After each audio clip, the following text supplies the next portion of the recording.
beyond us. We are. They have moments of physical courage of which we women know absolutely nothing. Darling. Darling.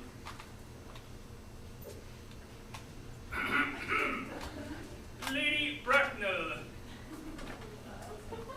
Good heavens! Gwendolyn, what does this mean? Merely that I am engaged to be married to Mr. Worthing, Mama. Come here, sit down. Sit down immediately. Hesitation of any kind is a sign of mental decay in the young, of physical weakness in the old. Rise, sir, my daughter's sudden flight by her trusty maid, whose confidence I purchased by means of a small coin. I followed her at once by luggage train. You will clearly understand that all communication between yourself and my daughter must cease immediately from this moment. On this point, as indeed on all points, I am firm. I am engaged to be married to Gwendolyn, Lady Bracknell. You are nothing of the kind, sir. And now, as regards Algernon. Algernon, Oh, yes, Aunt Augusta. may I ask if this is the house in which your invalid friend, Mr. Bunbury, resides? No, Bunbury doesn't live here. Bunbury is elsewhere at present. In fact, Bunbury is dead. Dead? When did Mr. Bunbury die? His death must have been extremely sudden. I killed Bunbury this afternoon. I mean, Bunbury died this afternoon. What did he die of? Oh, Bunbury? Well, Bunbury, he was quite exploded.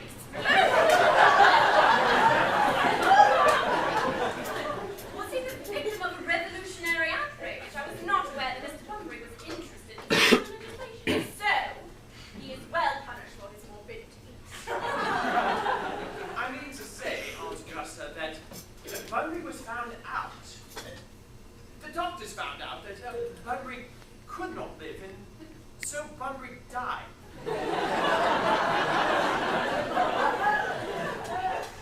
He seems to have had great confidence in the opinion of his physicians. However, I am glad that he made up his mind in the last to a definite course of action, and that he acted under proper medical advice. Now that we've finally got rid of this Mr. Bunbury, may I ask, Mr. Worthing, whose hand my nephew Algernon is holding in what seems to me to be a peculiarly unnecessary manner? That lady is Miss Cecily Cardew, my ward. I'm engaged to Cecily, Aunt Augusta. I beg your pardon. Mr. Bunbury and I are engaged to be married, Lady Bracknell. I do not know whether there's something peculiarly exciting in the air in this particular part of Hertfordshire, but the number of engagements that go on seem to me to be considerably above the proper average. The statistics have laid out for our guidance. I think the preliminary inquiries on my part will not be out of place, Mr. Worthing. Is Miss Cardew at all connected with any of the larger railway stations in London? I merely desire information. Until yesterday, I had no idea that there were any families or persons whose origin was a terminus.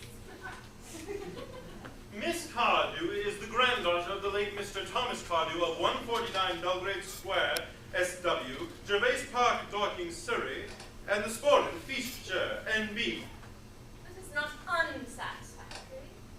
3 addresses always inspire confidence, even in tradesmen. But what proof have I of their authenticity? I have carefully preserved the court guides of the period, Lady Bracknell. They are open for your inspection. I have no strange errands in that publication. Miss Cardew's family solicitors are Messrs. Markby, Markby, and Markby. Markby, and Markby. Some of the very highest position of their profession. Indeed, I am told that one of the Miss Markbys is occasionally seen at dinner parties. So far, I am satisfied. How very kind of you, Lady Bracknell. I have also in my possession, you'll be pleased to hear, certificates of Miss Cardew's birth, baptism, whooping cough, vaccination, registration, confirmation, and the measles, both the German and the English variety. Life crowded with incidents, I see, though perhaps a little too exciting for one so young. I myself am not in favor of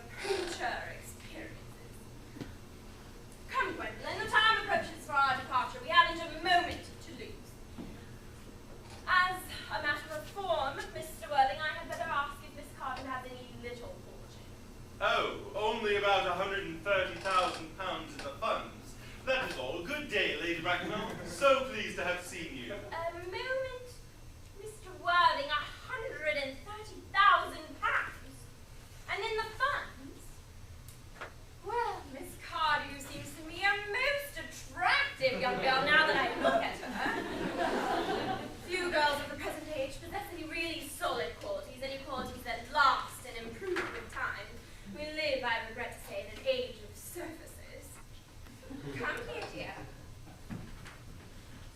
Pretty child, your dress is sadly simple, and your hair seems as though nature might have almost left it.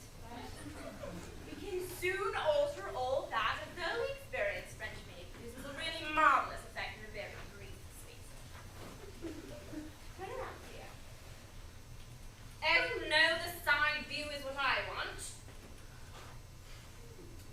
Quite as I expected, there are distinct social possibilities in your profile. The two weak points of our age are its wants of principle and its wants of profile. Chin a little higher, dear. Style largely depends on how the chin is being worn, and they were worn very high, just so. Actually, Yes, Aunt Augusta. there are distinct social possibilities in Miss Cardew's profile. Cecily is the sweetest, prettiest girl in the world, and I don't give two pence about social possibilities. Never speak disrespectfully of society, Algernon, and only people who can't get into it do that. My dear child, of course, Algernon has nothing but his debts to depend upon, but I am not in favor of mercenary marriages. When I met Lord Bracknell, I had no fortune of any kind, but I never dreamed of allowing that to stand in my way. Well, I suppose I must give my consent. Thank you, Aunt Augusta. Cecily, you may kiss me. Thank you, Lady Bracknell. You may also address me as Aunt Augusta for the future. Thank you, Aunt Augusta. The marriage, I think, had better take place quite soon. Thank you, Aunt Augusta. Thank you, Aunt Augusta. To speak frankly, I am not in favor of long engagements. They give people the opportunity of finding out each other's character before marriage, which I think is never enough. I beg your pardon for interrupting you, Lady Bracknell, but I am Miss Cardew's guardian, and she cannot marry without my consent until she comes of age. That consent I absolutely decline to give. On what grounds, may I ask, my nephew Algernon is an extremely unrighted and say ostentatiously eligible young man. He has nothing, but he looks everything, and what else does one desire? It pains me very much to have to speak frankly to you, Lady Bracknell, about your nephew, but the fact is I do not approve at all of his moral character. I suspect him of being untruthful. Untruthful? My nephew Algernon? Impossible! He's an Oxonian. I am afraid there can be no possible doubt about the matter. This afternoon, during my temporary absence in London on an important question of romance, he obtained admission to my house by means of the false pretense of being my brother. He succeeded in the course of the afternoon in alienating the affections of my only ward. He subsequently stayed to tea and devoured every single muffin. And what makes his conduct all the more heartless is that he was perfectly well aware from the first that I have no brother, that I never had a brother, and that I don't intend to have a brother, not even of any kind. I distinctly told him so myself yesterday afternoon.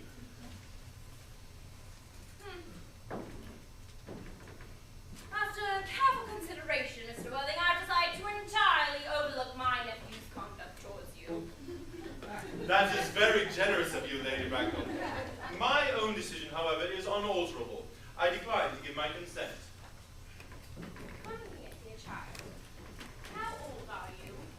Well, I'm really only 18, but I always admit to 20 at evening parties. You are perfectly right in making some slight alteration. Indeed, no woman should ever be quite accurate about her age. It seems so calculating. 18, but admitting to 20 at evening parties. Well, it will not be long before you are of age and free from the restraints of tutelage, so I do think that your guardian's consent is, after all, a matter of any importance. I beg your pardon for interrupting you again, Lady Bracknell, but I think it only fair to tell you that according to the terms of her grandfather's will, Miss Cardew does not come legally of age until she is 35.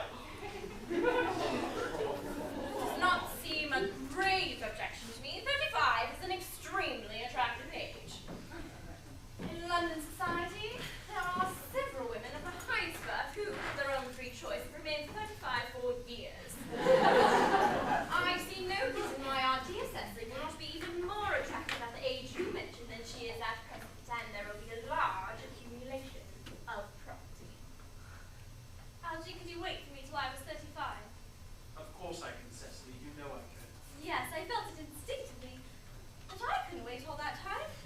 I hate waiting even 5 minutes for anybody. It always makes me rather cross.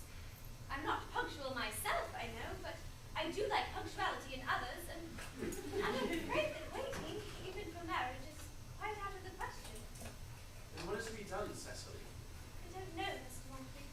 My dear Mr. Worthing, as Miss Cardew states positively that she cannot wait until she is 35, a remark which I feel bound to say seems to me to show a somewhat impatient nature. I must beg of you to reconsider your decision.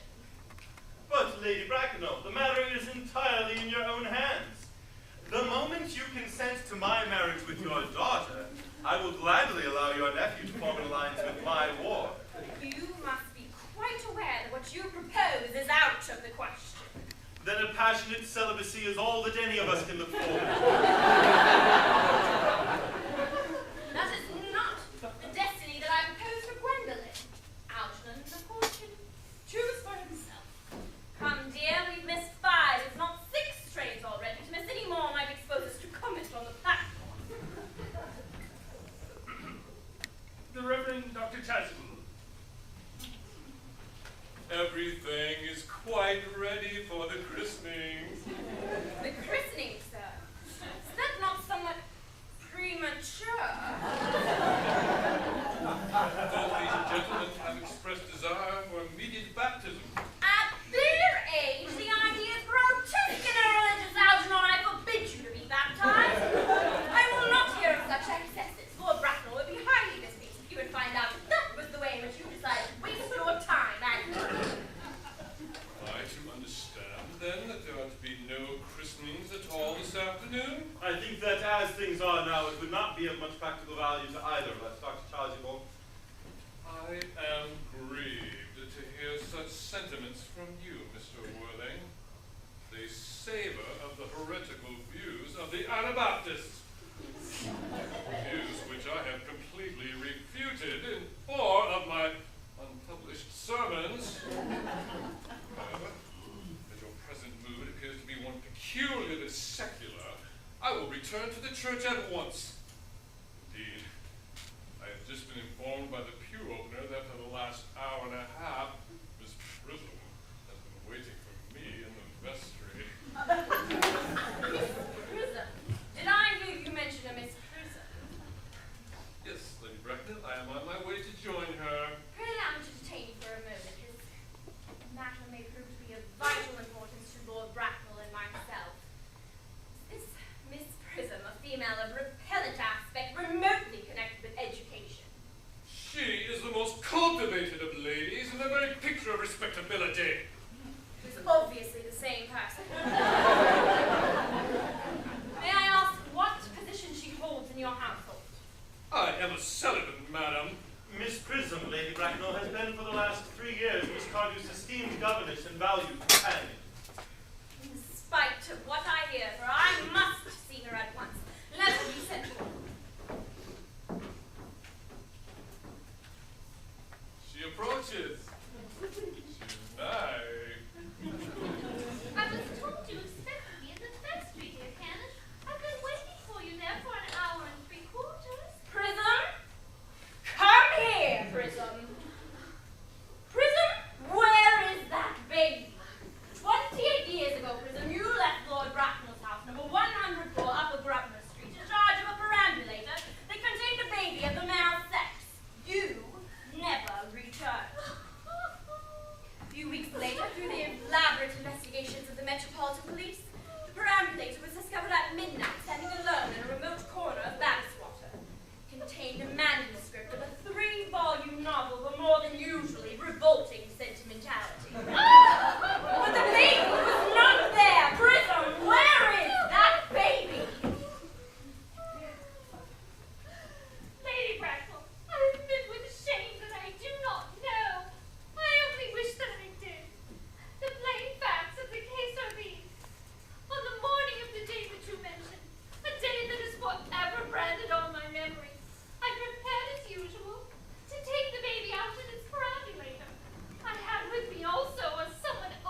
on knowing where you deposited the handbag that contained the infant. I left it in the cloakroom of one of the larger railway stations in London. What railway station? Victoria, the Brighton line. I must return to my room for a moment. Gwendolyn, wait here for me. If you are not too long, I will wait for you here all my life.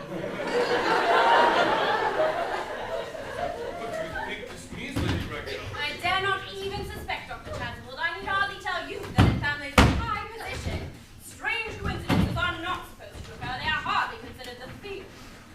Uncle Jackson stayed agitated. Your guardian has a very emotional nature. This noise is extremely unpleasant. It sounds as though you are having an argument. I dislike arguments of any kind. They are always boring, often convincing. Let's stop now. I wish you would arrive at some conclusion. This suspense is terrible. I hope it will last.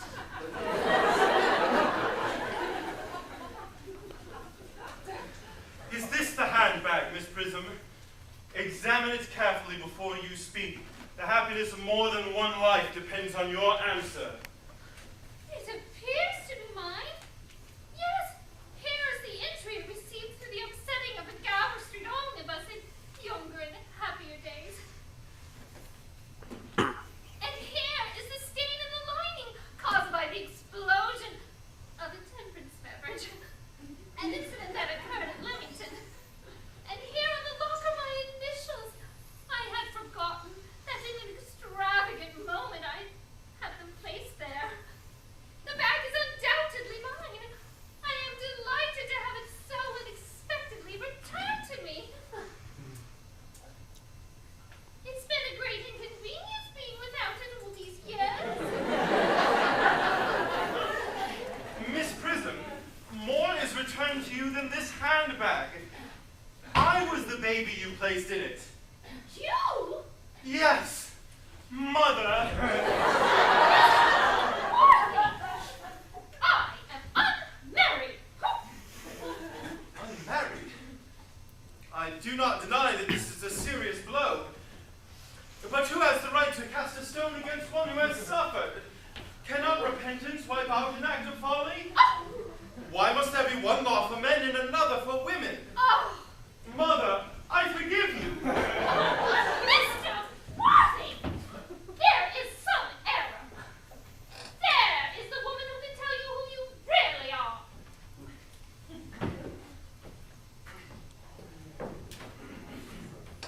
Lady Bracknell, I hate to seem inquisitive, but would you kindly inform me who I am? I'm afraid the news I have to give you will not altogether please you, but you are the son of my poor sister, Mrs. Moncrief, and consequently Algernon's elder brother.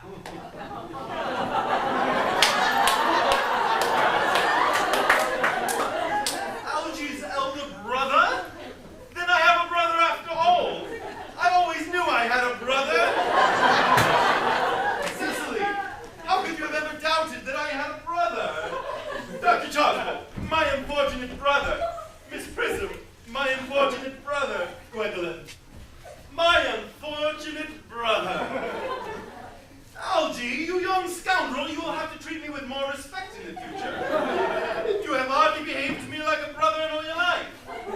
Well, not till today, old boy, I admit, though I have been a little out of practice. My own one. But what own are you? What is your Christian name now that you have become someone else? Your decision on the subject of my name is irrevocable, I suppose. I never change, except in my affections. What a noble nature you have, Gwendolyn. And then the matter had better be cleared up at once. Lady Aunt Augusta, a moment. At the time when Miss Prism left me in the handbag, had I been christened already? Every luxury that money could buy was lavished on you by your fond and doting parents. Then I was christened. That is settled. Now, what name was I given? Let me know the worst. Being the eldest son, you were naturally christened after your father. Yes, but what was my father's Christian name?